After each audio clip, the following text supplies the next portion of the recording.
আমার নাম হইল মোহাম্মদ শফিক মিয়া মুন্সিবাজার। আমি দীর্ঘদিন ধরে ব্যবসা করি। গত 28 তারিখ আসর আলী নামে কলাপাড়া কাটলতলি বরলেঘাট উনি আমার কাছ থেকে 40,000 টাকা হাওলাত নিয়ে রবিবারে তুলিয়া দিলার হইয়া আইন তো আর মানুষও নাই, টাকাও নাই। তার এলাকাত গিয়া খোঁজখবর লইয়া দেখা যায় অনেক লক্ষ টাকা অন্তাকে লইয়া দেওয়া হয়েছে।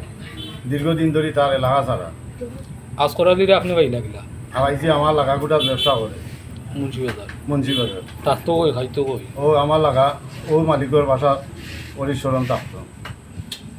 এখন তার ফোন দিলে তার ফোন বন্ধ। তার ছবি নিয়ে এলাকাত গিয়া খুঁজিয়া ঠিকানা বা করছি, দেখা যায় হেন দীর্ঘ দিন ধরিয়া এলাকা ছাড়ায় অনেক লক্ষ টাকা মানুষের কাছ থেকে আনছে। প্রশাসনের প্রার্থনা করতাম এই প্রতারকের কাছ থেকে যে আমরা গরিবগুলোর টাকাটা যেমনি আদা দৃষ্টি আকর্ষণ করেছে। আমার নাম রাসেল মিয়া। তখন ও বললেখা বাড়ি ঠিকানা দিছে আর এটা আমরা তার বাড়ি পর্যন্ত গেছি তো গইয়া ইয়া পাইছি না। তার ছোটো এক ফুয়ারে পাইছি। তার ফুয়া কইছে 3-4 বছর আগে ফালাইয়া তারারে তুইয়া বাগি গেছে। ওধারে ওনার মারিয়া খাইয়া আইছে। আমার কাছ থেকে 1 লাখ টাকা নিজে হাওলা দিলার কইয়া বাদর দিন কইয়া আটও গেছে। 8 করিয়া ইয়া দিলে তুলিয়া ব্যাংকত তার টাকা আছে কইছে কইয়া লিয়া আরও মানুষের কাছ থেকে লিয়া গেছে। অথচ আমারও না বলতো হইতো কেসও হইতো বলতো পরিচিত হয়েছে। পরিচিত মানুষ আবার দেখায় তো নমাজি আজান বললেই নমাজর লাগি ডাকতো আইও যাইতাম গিয়া লগে আরও 2-1 জন লইয়া যাইতো কথা করতো আর লইয়া গেছে। প্রশাসনের কাছে ওটাই আবেদন টাকা কোনটা কেমন উদ্ধার হইতো পাইতাম তারা গেছে এই প্রত্যাশা। আমি মুন্সিবাজারের সাবেক ব্যবসায়ী সমিতির সাধারণ সম্পাদক। আমার নাম মোহাম্মদ শফিকুল ইসলাম। এরা যারা ভুক্তভোগী এরা আমাদের এলাকা।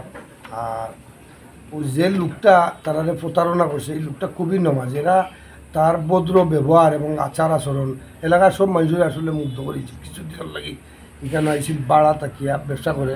তার পরিচয় দিয়েছিল এরকম কাপড়ের ব্যবসায়ী পাইকারি কাপড়ের ব্যবসা করে এবং কাপড় টাপড় লইয়া এখানে আইতো আইয়া লামতো সকালবেলা আর তাকিয়ে আইছে। এটা বিশ্বাস তারা গেছে জন্মাইয়া এখানে অনেক মানুষ রয়েছেন। আমার বাতি যারা আছেন আমার ওই শহীদ ভাই আরও আছে সাইফুল আরও বিক্রি আরও করেছেন অনেকে সর্বে হন না। প্রত্যেক মানুষের দুকা দিলেছে। আর আমার মনের গীতা আননি যে আপনারা সাংবাদিক যারা আছেন মিডিয়া যারা আছেন এই জিনিসটা প্রচার করলে বিভিন্ন এলাকাত গেলে বিভিন্ন শব্দ গেছে আরও বিভিন্ন এলাকার মানুষ এভাবে প্রতারণা করবে। এই জিনিসটা যদি বিশেষ করে প্রচার হয় চতুর্দিকে যদি আপনারা মাধ্যম থেকে আরও বিভিন্ন সাংবাদিক যারা এরা যদি জিনিসটাতে প্রচার করেন যে কোন এলাকাত গিয়ে মানুষের ইয়ে করতে পারতো না,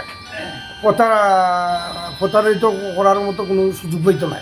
কাজেই আমার অনুরোধ আর কি যে যারা দেখবা এই জিনিসটারে চতুর্দিকে শেয়ার করিয়া এবং কোন জায়গা যদি থাকে সাথে সাথে আপনারা মাধ্যমে ঠিকানাটা দিলে প্রশাসন এটার ব্যবস্থা নিব।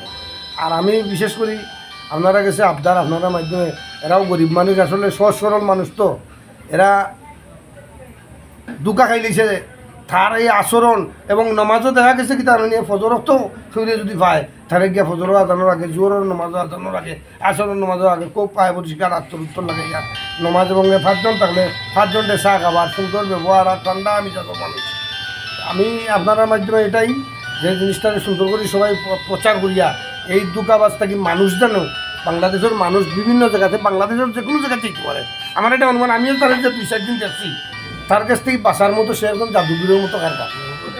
কাজেই আপনারা এটা প্রচার করিয়া তারা এই জিনিসটা তারা সুবিচারটা পাইতো মানে তারা যে সরলতার দুকা খাইছে এই দুকার থাকি তারা যদি কিছুটা পায় বা নাই পাইল আরও কোনো দুকা যদি খায় না এটাই চাওয়া আমার। সর্বমোট কত টাকা নিছে? সর্বমোট যেগুলা খবর পাইছি প্রায় 1.5 লাখ টাকার মতো 1.5 লাখ 2 লাখ টাকার মতো এখান থেকে নিচে কি এবং একজনের কাছ থেকে নিচে আরেকজনটা গল্প করছে না খুঁজে পাইছে আর সরম কেউ নাই না আনো এরাও প্রথম অবস্থায় ইয়ে করছে না যে সরমর ঠেলায় তখন বোঝা গেছে যে এ আসলে বালাম মানুষ দুটারে ফিকে মারি ফেলাচ্ছে আমরাও ভাবছি ওটা তখন বাধা করছে ইয়া দেখি যে না এলাকার থেকে টাকাগুলা লইয়া গেছে এবার 14 লাখ টাকার জায়গাও উড়াইছে রবিবারে 5 লাখ টাকা বয়নাও দিত বৃহস্পতিবারে এইভাবে